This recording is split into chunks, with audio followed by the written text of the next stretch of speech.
So we can mostly the benign transformations as classified by WHO include the epithelial tumors, which are the serous cystadenoma, mucinous cystadenoma, endometrioid cystadenoma, mesonephroid or clear cell tumors, Brenner's tumor, mixed epithelial cell tumors.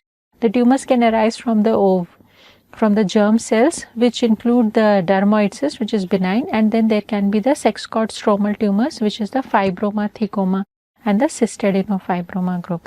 Now, this fibroma and thecoma are solid tumors. So, usually the solid tumors are considered to be malignant. But in ovary, the solid tumors which are benign form the GBFT group. That is, G stands for granulosa, B stands for Brenner's, F stands for fibroma, and T stands for thecoma. So, these solid benign tumors of the ovary are sometimes associated with right-sided hydrothorax and ascites. So, this is also called as a Meeks syndrome.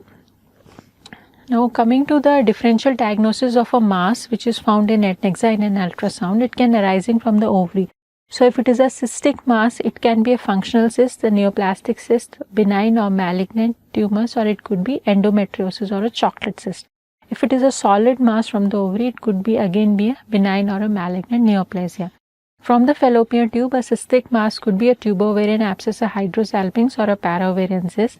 A solid mass in the fallopian tube could be a tubo-ovarian consolidated cold abscess, ectopic pregnancy, or a neoplasm. In the uterus, a cystic mass can be intrauterine pregnancy because of the baby in the amniotic fluid, or it could be a pedunculated or an interligamentous fibroid.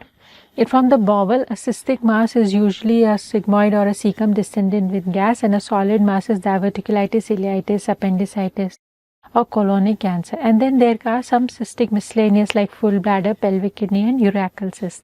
The solid miscellaneous masses could be abdominal wall hematomas or retroperitoneal abscesses or hematomas. Now, coming to the diagnostic evaluation for an adnexal mass, we should do a complete physical examination, pelvic ultrasound, CT scan, colonoscopy if required, and the patient has pertaining symptoms, and we can also do a laparoscopy, which can be both diagnostic and therapeutic. Now, ovarian mass, I told you it can be functional cysts which are formed because of the oocyte releasing function of the ovary, which can be follicular cyst, corpus luteal cyst, or theca lutein cyst. The inflammatory could be the tubo-ovarian mass.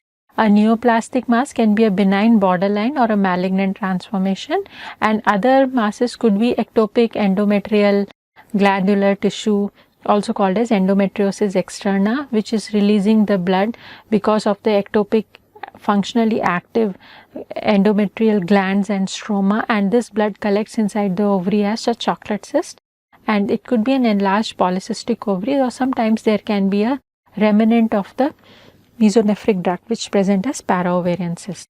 Now, this is what I told you, how a functional cyst or the follicular cyst looks like after it has released the oocyte. Sometimes there can be a empty follicle with a fluid filled cavity. Now, the treatment is not required because it is never more than 6 centimeters, and it dissolves on its own over a period of 3 to 6 months.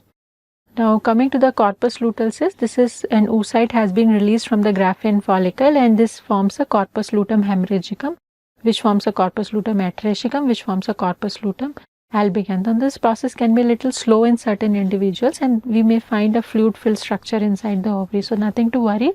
Just do an ultrasound after 3 to 6 months and it will go off on its own.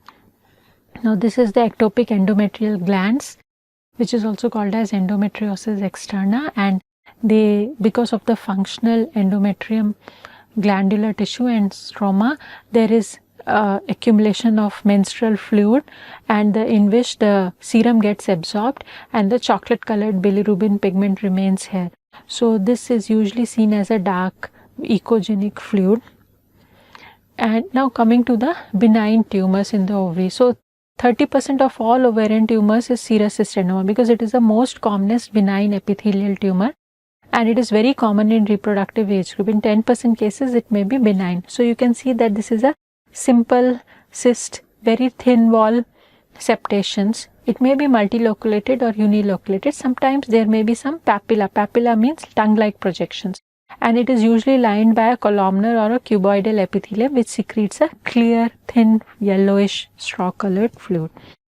Now coming to mucinous cyst adenoma, so this is a second most commonest variety, and 15 to 25% of all epithelial tumors, and it is bilateral in 5% cases. It is usually multiloculated, but it can grow up to huge sizes, and it secretes a protein called mucin inside it. So patient can develop features of hypoalbuminemia and hypoproteinemia and cachexia.